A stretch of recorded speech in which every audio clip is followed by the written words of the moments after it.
જેથી ત્રણ શબ્દના ઘણા અર્થો પણ છે શબ્દકોશોમાં, એના વિપરીત અર્થો પણ બતાવ્યા, એ પણ વિચારણી છે.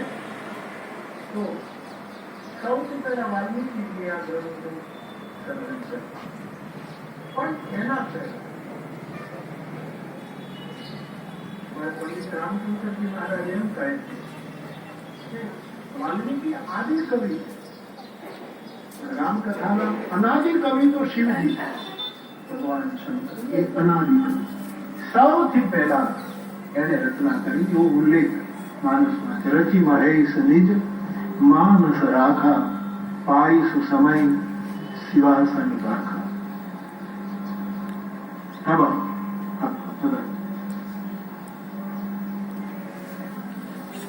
પંડિતજી મહારાજ નો મત છે કે અનાદિ કવિ એ શિવજી છે. સૌથી પ્રથમ એમણે આ રચના કરી. એ પરંપરામાં તુલસીદાસજીએ આ રામચરિતમાનસની રચના કરી, જે ગ્રંથને કેન્દ્રમાં રાખીને આપણે 9 દિવસ એની વાતો કરીશું, સંવાદ કરીશું. હવે આ 7 સોપાન જે રામચરિતમાનસના છે એના વિશે બધા મહાપુરુષોએ પોતપોતાના મંતવ્યો રજૂ કર્યા છે.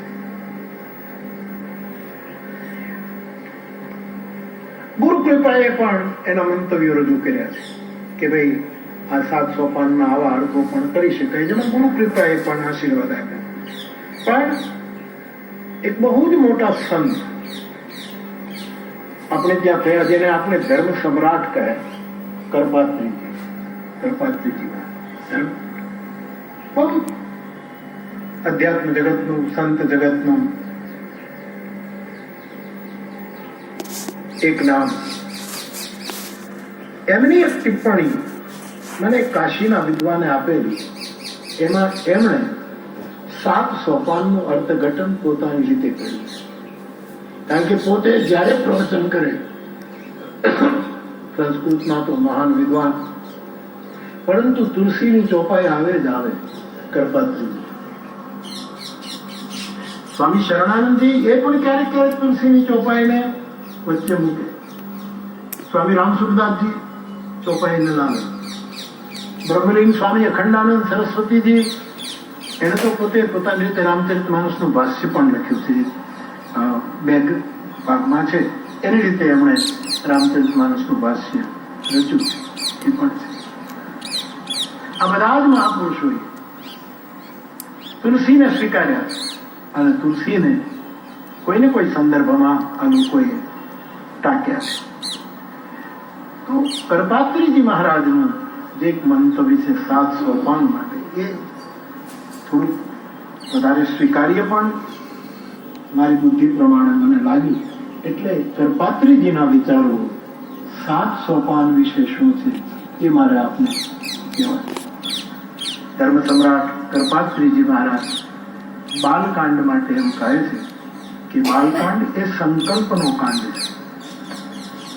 આપણે કોઈ પણ શુભ પ્રવૃત્તિમાં પ્રવેશ કરીએ ત્યારે હંમેશા પહેલા સંકલ્પ, બ્રાહ્મણ દેવતા આપણે કોઈ પણ શુભ કાર્ય કરીએ એટલે પહેલો સંકલ્પ છોડાવે, કે પ્રથમ સંકલ્પ થાય.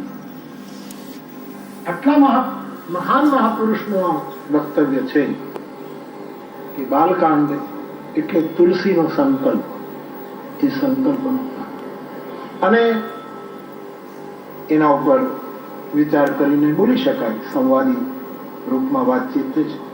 કારણ કે તુલસીએ બાલકાંડમાં 3 સંકલ્પો કર્યા.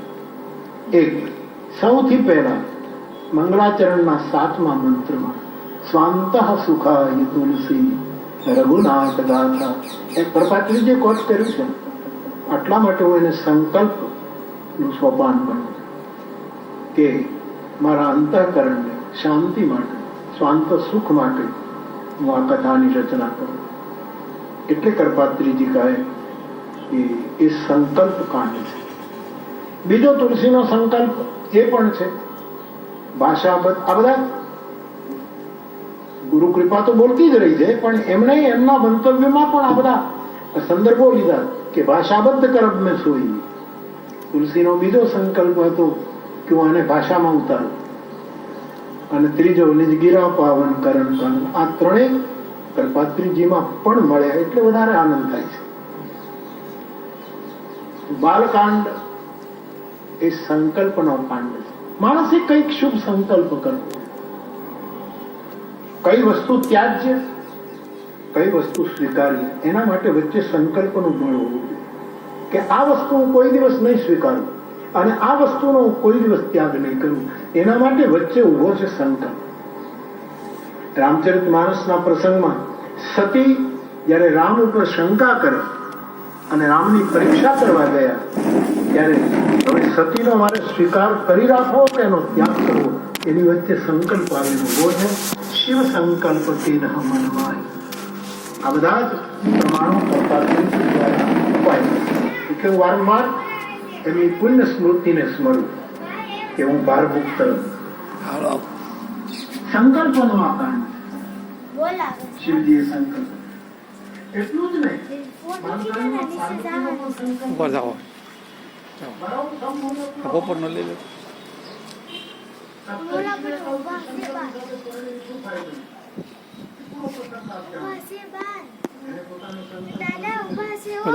ભલે ઉભા રે વિડીયો લઈ લે.